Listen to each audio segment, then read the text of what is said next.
My first video game review of 2018, and it's a game that was originally released back in 2006. I'm only a little bit late.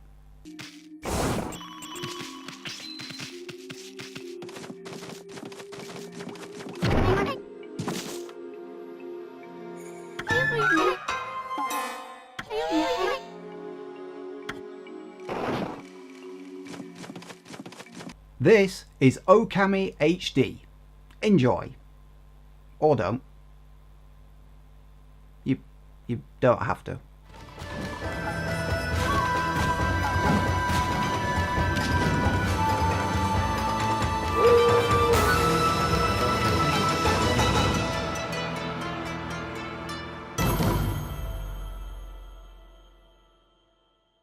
I keep wanting to pronounce this one Okami.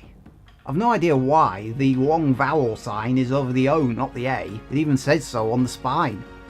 This is originally a PS2 game that was ported to the PS3 and has now made its way onto the PS4. So Okami HD has been on every console generation since 2006 when it was made. It's easy to see why though. This is a gem of a game. You control the sun god Amaterasu in the form of a white wolf.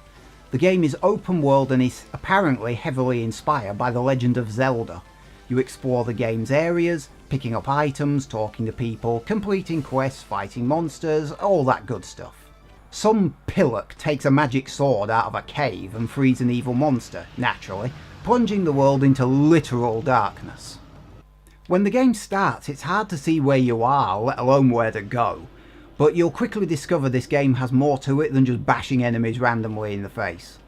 The very first thing you'll realise is this game has no voiceovers, just text, set to noises that sound like a clanger with a sore throat.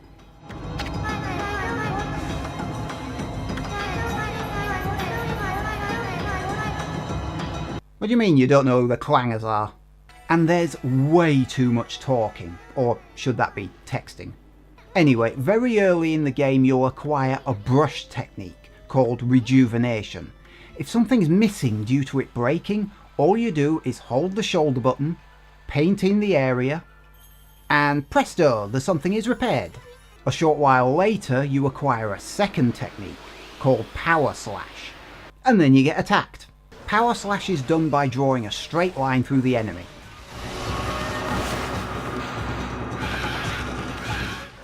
Why didn't that work? I drew a line through him.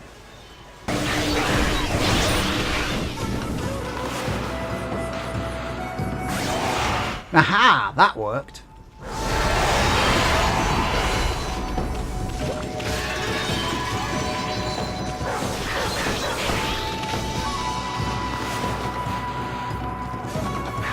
That didn't. In fact, it seems to have done something else to him. It turns out, to do power slash properly, you have to draw a horizontal line. If the line's too badly inclined or it has too many kinks, it doesn't work. Could have done with knowing that to start with. Since Amaterasu is a god, she gains power by people believing in her. Whenever you help others, feed animals, or restore nature, you earn praise.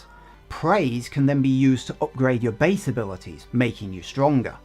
This might be the first game I've ever played where you don't earn XP for beating up the bad guys. You get cash for beating up the bad guys, which you'll need to buy stuff at the shops with, but you don't earn XP for it. You don't progress level-wise.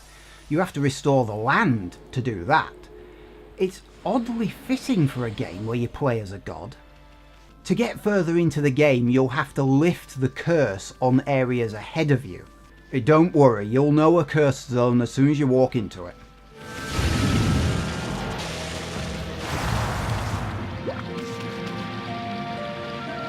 To clear a cursed zone, you have to restore the larger tree nearby. The third brush technique, Bloom, is what you need for this.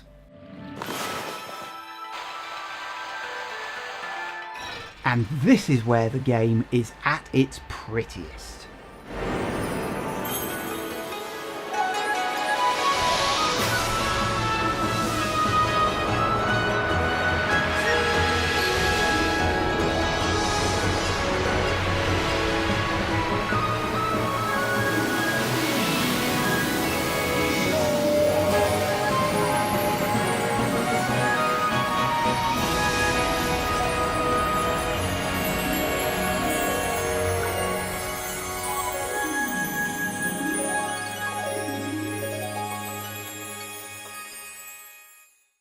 Bear in mind, this game is 11 years old, and it looks better than some modern games. I'm not a fan of this HD coat of paint remaster style thing. I'd rather have a complete re-engineering from the ground up, you know, like they did with Crash Bandicoot's Insane trilogy. But this game is gorgeous to look at.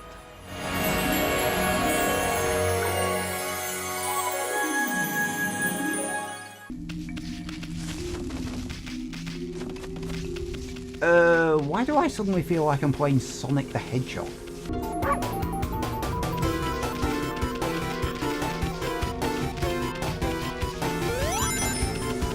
Other brush techniques you can earn include the Cherry Bomb,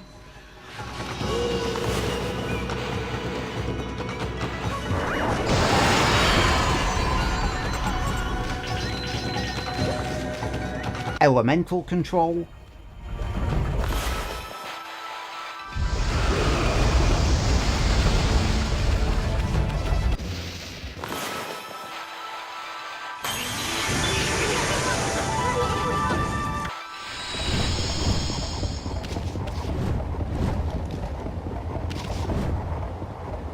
Lily Pads,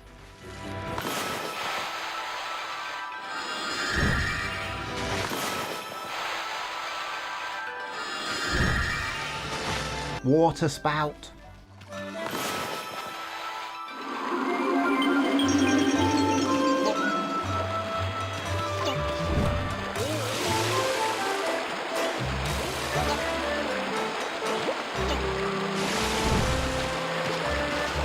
Most of the brush techniques involve drawing either a straight line or a circle. If you can do those two things, you can pretty much do all the patterns required.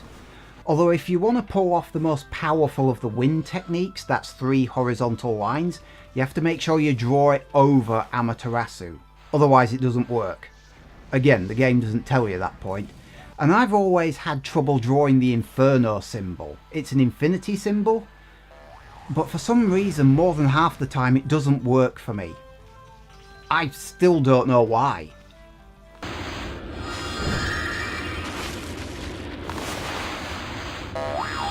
Damn it! You use ink when you draw. Run out of ink, it disables your powers until it recharges. Gotta keep an eye on that. I should probably talk about the characters, and they are characters. Sure, they repeat themselves a lot, and when they talk their entire head deforms, and their speech sounds like a dolphin trying to play a harpsichord. I'm terrible at remembering people's names. I can't do it to save my life, never have been able to.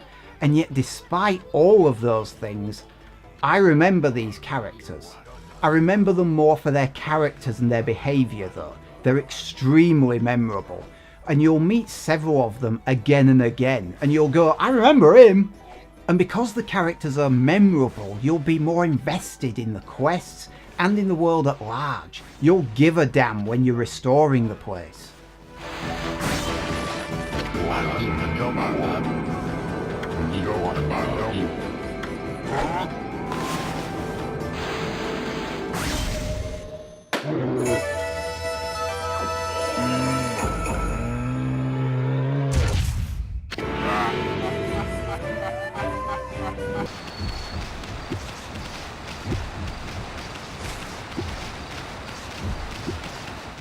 Come on. Come on. Oh, for God's sake, Jesus Christ and his dog. trying to push the boulder up the hill. It's harder than it looks. Fortunately, you don't have to do this very often. You usually just pick things up in your mouth and carry them. Like, it's a lot easier.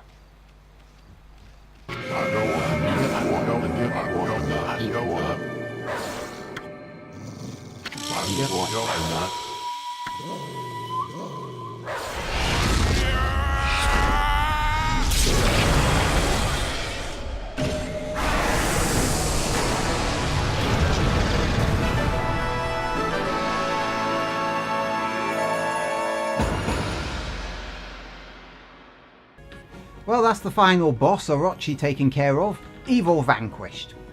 And it only took 12 hours. Honestly, I'm a little surprised the game ended so quickly. I may have gone past some of the side content.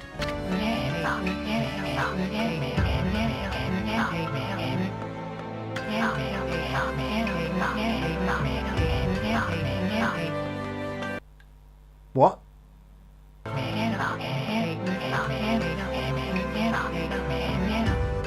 What do you mean it's just beginning? Big Bad Dude is dead, it doesn't get more over than that. Yeah, the Dark Force splits into 4 parts, flies off into the night and creates 4 more bosses. Then later on you discover the existence of a Dark Lord. Not that one. I thought something was slightly amiss when I noticed that I had 9 of the 13 brush techniques by the time I hit that final boss. But I just assumed I'd missed the other 4 like they were optional, but no, the game keeps on going. We haven't hit the end by a long way.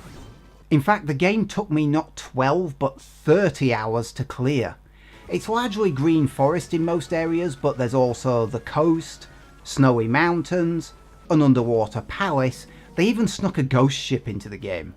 But by and large, it's the same basic approach all the way through: enemies, environmental puzzles, quests.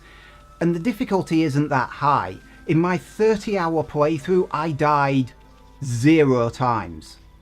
Not once did I ever die. Can't be hard if I can do it. And yeah, I did go through 3 or 4 large health power-ups during the actual final boss, but you never seem to get hit hard enough to actually drop dead in one go. And I rarely used any health items anywhere else. If I could change some things about this one, I'd cut down on the amount of text speech and stop the game interrupting me during certain actions. Both of those things can get bloody annoying.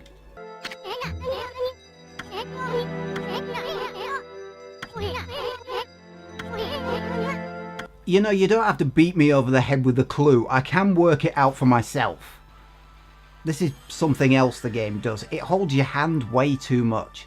It's not like I'm trying to work out superstring theory or the offside rule. There are also some mini games to help break things up. You can go fishing and sell your catches at the shops.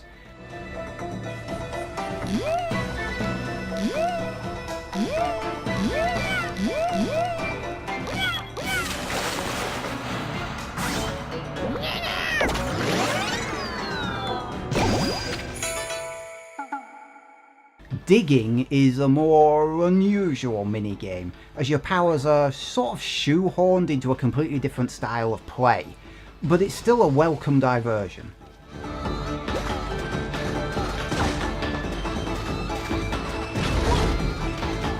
And yeah, I didn't make a concerted effort to find all the beads, I was just kind of picking them up as I went. Gotta have collectibles though, don't you? Open world, enemies, characters, quests, mini-games, everything's here you'd expect from this kind of game. It's brilliant. And yeah, there are some niggles. The camera, I was fighting against it for the first 2 hours. I was constantly trying to make it do what I want. You kind of got to just relax and let it do stuff.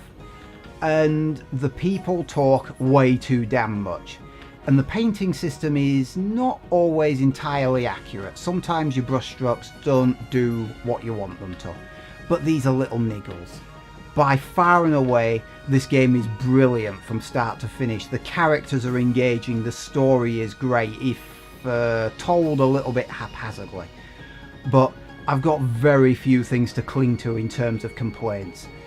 And can you believe I've never played this before? I can't. This, you can't miss what you never had, but I feel like I should have been playing this game a lot sooner than this. The final score for Okami HD is an 8 out of 10. It's a great game is this, and it's definitely worth adding to your collection. If you like open world quest style games, you shouldn't pass this one up. It is from an older era. For example, you have to manually save your game at the mirrors, don't forget to do that. If I don't cherry pick bits in this game, this review is going to be several hours long, and nobody wants that. Least of all me, I have to bloody make the thing. So that's Okami HD. 8 out of 10, great game. Can't believe I didn't play it earlier. Can definitely recommend it, especially if you're a fan of these open world quest giver type games like I am. It's definitely worth a look.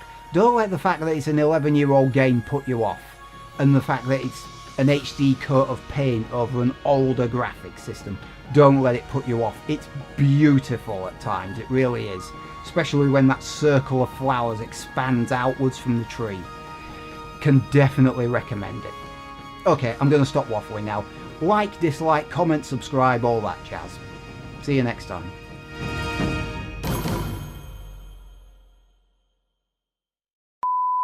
You usually just pick things up in your mouth and carry them. Like, it's a lot easier.